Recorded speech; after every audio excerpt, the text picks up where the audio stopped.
projet pour le pavillon canadien cette année. C'est un projet qui démontre que le Canada est devenu un empire d'extraction de ressources à travers le monde. Très bien. Cet empire a la force économique ou la force militaire? C'est la force économique, mais aussi historique. Historique. Pourquoi?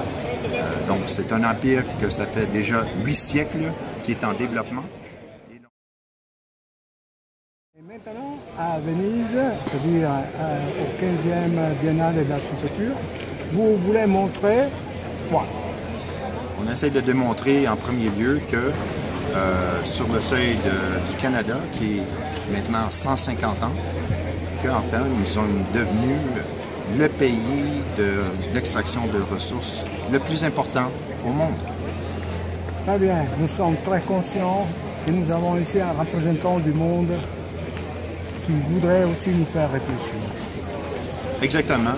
Lorsqu'on a trouvé une mine qui a été abandonnée par une compagnie canadienne en Sardaigne, ici en Italie, on a tout simplement collaboré avec eux pour être capable de monter l'exposition ici.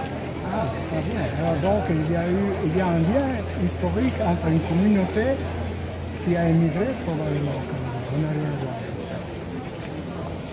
Peut-être, mais absolument, il y a une relation entre différents empires. Vous avez les Français, les Anglais qui sont venus évidemment au Canada et ils ont évidemment déplacé les indigènes afin d'extraire les ressources. Donc, deuxième aspect de cette exposition, déplacement des indigènes.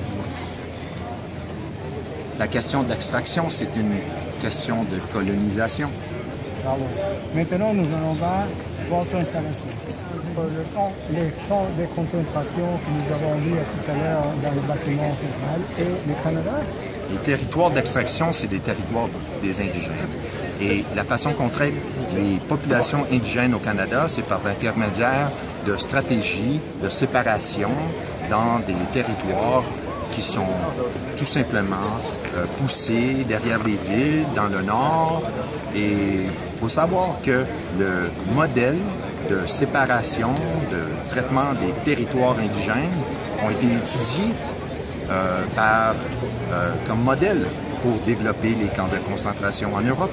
C'était aussi des modèles qui avaient été étudiés en Afrique du Sud pour les exemples de Homeland Reserves, les territoires de séparation pour l'apartheid.